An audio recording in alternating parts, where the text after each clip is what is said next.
Hi everyone, I am doctor Sanjay Agarwal. आज करते हैं कुछ और problems from the actual examination paper of CUT PG. It is part 28. Till part 27 we have already done, and I hope you must have learned many shortcuts and smart methods, like which I rightly call SandMax methods. Okay, those are peculiar to SandMax, so we call these methods SandMax method, and that style the SandMax style. So, and you are all my students, so anyway you are SandMaxians for me. Okay, so given below, and SandMax is a history of say 30 years. I started this in 1994. Most of you must be knowing, after doing my PhD in software reliability from University of Delhi and coming back from abroad. Given below are two statements. Statement 1 and statement 2 हमें देखना है सही है या गलत है. Okay. The locus of the middle point of chords, the locus of middle points of chords of the circle which are parallel to the line y is equal to mx is x minus my is 0. देखिए होता क्या कि circle के case में जब आप पे एक सिस्टम ऑफ पैरेलल कॉर्ड्स होता है तो जो उनके मिडल पॉइंट को कनेक्ट करने वाली लाइन होती है ना, that is called the diameter that always passes through the centre. That is a well known result of circles. The locus of middle point of a system of parallel chords passes through the center and is the diameter. Okay, and moreover this diameter bisects these chords at 90 degree. These are all 90 degree. तो इसका मतलब जो हमारा desired diameter है, desired ये locus है, इसका और जो गिवन लाइन है उसका स्लोप का प्रोडक्ट -1 होना चाहिए. अब ये जो मेरी कॉर्ड्स हैं ये है y is equal to mx. इसका मतलब इन सब का स्लोप है m, और मेरी लाइन सेंटर से पास कर रही है, इसका सेंटर 0 0 है, तो इक्वेशन ऑफ माय डायमीटर क्या हो जाना चाहिए, y is equal to -1 upon mx. That is x plus my is equal to 0 must be the desired locus. But यहाँ पे क्या दे रहे हैं, x minus my is equal to 0, which is obviously wrong. तो आपने देखा डायरेक्टली हम इसे कर पाए, अदरवाइज पूरा डेरिवेशन लोग करते हैं इसका कि पहले लिखते हैं let the middle point be x1 y1 then the chord is t is equal to s1. Why to derive it when we know the standard results. मैं दोबारा से रिजल्ट बता देता हूं कि the locus of middle point of a system of parallel chords of a circle always passes through the centre called its diameter and it bisects the chords at 90 degree. इसका मतलब इस डायमीटर का slope और इन chords का slope जिन्हें bisect कर रहा है का प्रोडक्ट -1 होना चाहिए. That is what I have used here. यदि मेरी कॉर्ड थी y is equal to mx तो मेरा डायमीटर हो जाएगा y is equal to -1 upon mx. इसको मैंने रीराइट करा x plus my is equal to 0, but I was given x minus my is equal to 0, so this statement is wrong. So first it statement is wrong. अब इन दोनों में से मुझे choose करना है. The two tangents, what he is saying, the two tangents drawn from 4 to x square plus y square is equal to 10. Okay, ये आपका सर्कल है, ये आपका पॉइंट है. You want this pair of tangents, and I hope आपको पता होगा इसकी इक्वेशन होती है SS1 is equal to T square. Directly देखते हैं, SS1 is equal to T square. S हो जाता है आपका curve x square plus y square minus 10. S1 हो जाता है वैल्यू एट द पॉइंट, तो हमारी वैल्यू एट द पॉइंट क्या हो जाएगी, 16 प्लस 4 माइनस 10, और T हो जाता है equation of tension at this point 4x plus 2y minus 10 whole square.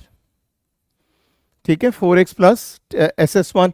आपको पता है टेंशन कैसे लिखी जाती है, x square plus y square is equal to a square. मैंने पहले भी समझाया था. आप टेंशन लिखने के लिए you replace, to write the tangent you replace x square by x x1, y square by y y1. इधर मैं जगह बना लेता हूँ.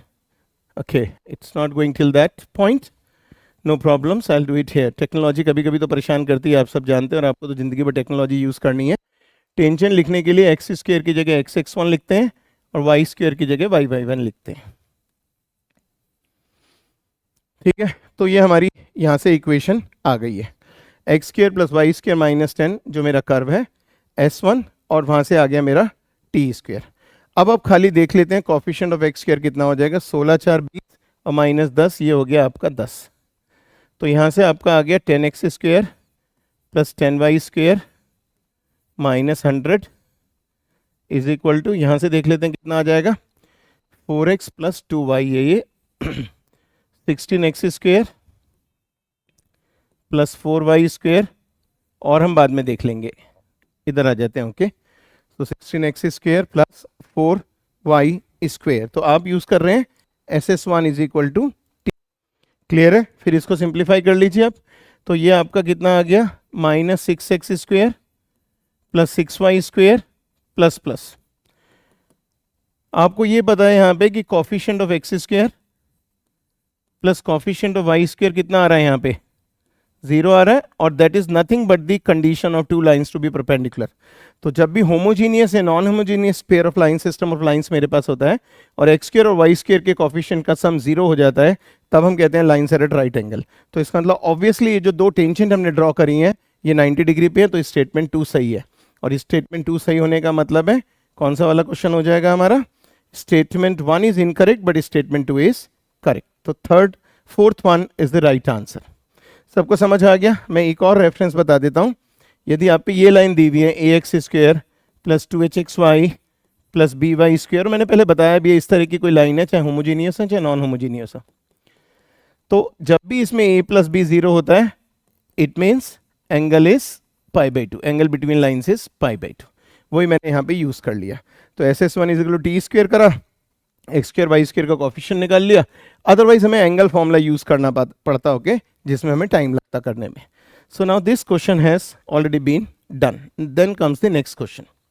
Again it is a question dealing with statements given below are two statement. सबसे पहले मैं statement 2 देख रहा हूँ, scalar product and vector product are both commutative. No, scalar product तो कॉम्यूटेटिव होता है, a dot b is b dot a, but a cross b is minus b cross a, तो इट इज नॉट कॉम्यूटेटिव। दूसरी statement गलत है, तो दूसरी statement गलत है, ये वाला गलत और ये वाला गलत। अब मुझे 2 और 3 में से डिसाइड करना है, ओके। अब मैं आ जाता हूँ पहली स्टेटमेंट पे।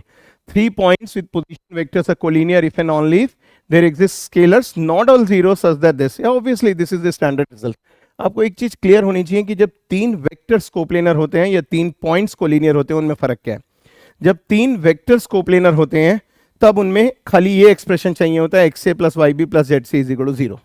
बट यदि 3 पॉइंट्स कोलिनियर हैं तो उनके पोजीशन वेक्टर्स को ये सेटिस्फाई करना चाहिए, साथ ही साथ sum of the coefficients must also be 0। तो ध्यान रखना है ये दोनों चीजें चाहिए if you want to find the condition that the 3 points are collinear. But if you want the corresponding vectors to be coplanar then only first condition is needed, but in our case this is true. So statement 1, but statement 2 is incorrect. So this is my answer, okay. So that was again a good question, both were standard results. Hardly 5 seconds or 10 seconds you would need to be able to answer this problem. Then comes next example. And what is this next example? The gradient is nothing but slope, you know, and slope क्या होता है, minus coefficient of x upon coefficient of y, और slope हमेशा constant होता है। Slope means tangent of the theta which that line makes with the positive direction of x axis. So obviously line fix है तो theta fix है, theta fix है तो slope fix है, and slope is nothing but gradient. तो पहली statement तो सही है हमारी, first statement is right. Second statement, the gradient of a straight line can be calculated by considering the coordinates of any two different points on a line. You all know that's true. यदि ये point है x1 y1 और ये point है x2 y2, then its gradient or its slope is nothing but y2 minus y1 upon x2 minus x1. So this is also true. तो दोनों statement सही हैं, और दोनों स्टेटमेंट सही हैं तो कौन सा आंसर हो जाएगा? First choice would be my answer. Both statements 1 and statement 2 are true, okay. Then comes the next example. Now look at this. This is another very good example, and it would be done in a manner so that we do not need to solve it. कोशिश करेंगे कि हम बिना solve करे इसे answer कर सकें, और वही अप्रोच हमारे लिए एग्जामिनेशन में इंपॉर्टेंट है, और वही आपको मेरे से सीखनी है और प्रैक्टिस करनी है, जिससे एक दिन वो इस तरीका आपका अपना हो जाए, वो आपके लिए बहुत नेचुरल और स्पॉन्टेनियस हो जाए। मेरे को एक पॉलिनोमियल दिया हुआ है f x is equal to x square, बाद में पढ़ते हैं। पहला है f is continuous in the closed interval -1 1, every polynomial is continuous. तो पहली स्टेटमेंट सही हो गई, okay. Which of the following statements are true? I know first is right, तो जिसमें फर्स्ट नहीं है वो नहीं है मेरे पास, ये दोनों तो गलत हो गए। Every polynomial is continuous, f is not bounded in this, second वाले में वो कह रहा है, बट मेरे पास फंक्शन है f x is equal to x square, and ये है ओवर -1 to 1। तो इसकी जो रेंज आएगी that's so obvious, range would be from 0 to 1। तो रेंज तो बाउंडेड है, तो नॉट बाउंडेड तो गलत हो गया। इसका मतलब बी मुझे अपने आंसर में नहीं चाहिए।